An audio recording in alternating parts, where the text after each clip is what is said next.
ये नाथ संप्रदाय का अखाड़ा यहाँ भर्तरी गुफा के ऊपर लगता है। आज आप देख रहे हैं अन्य संप्रदायों में बहुत से अखाड़े लगते हैं, लेकिन नाथ संप्रदाय का पूरे भारत का एक ही अखाड़ा लगता है। पूरे भारत से किसी प्रांत का ऐसा नहीं है कि जो योगी यहाँ पर आकर के ना रुका हो। सारी व्यवस्थाएं यहाँ चलती हैं। आप देखेंगे यहाँ शाही स्नान होते हैं, लेकिन नाथ संप्रदाय शाही स्नान में नहीं आती है। आप कई लोग प्रश्न करते हैं कि इतनी प्राचीन है, सबसे पहले नाथ संप्रदाय है, तो शाही स्नान में क्यों नहीं आती। ये शाही स्नान 1746 में नासिक में द्वंद्व हुआ था वैष्णवों और 10 नाम सन्यासी अखाड़ों के बीच में।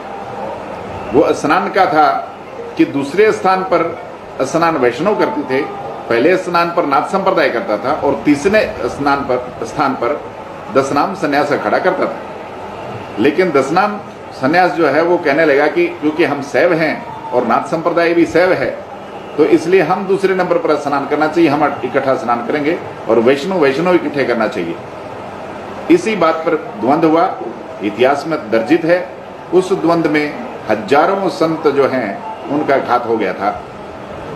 फिर अंग्रेजों का समय था, उन्होंने बैठाया, समझौता करवाया, लेकिन समझौता नहीं हुआ। अंग्रेजों ने नाथ संप्रदाय के ऊपर छोड़ दिया कि आप आइए और वहां बैठिए और समझौता करवाइए। नाथ संप्रदाय बैठी, फिर भी समझौता होते ना देख करके नाथ संप्रदाय ने कहा वैष्णव समाज को कि आप स्नान दूसरे स्थान पर करना चाहते हैं, तो दूसरे स्थान पर करने से तो आपको कोई इतराज नहीं है। आज भी वैष्णव समाज जो है वो दूसरे स्थान पर स्नान करता है।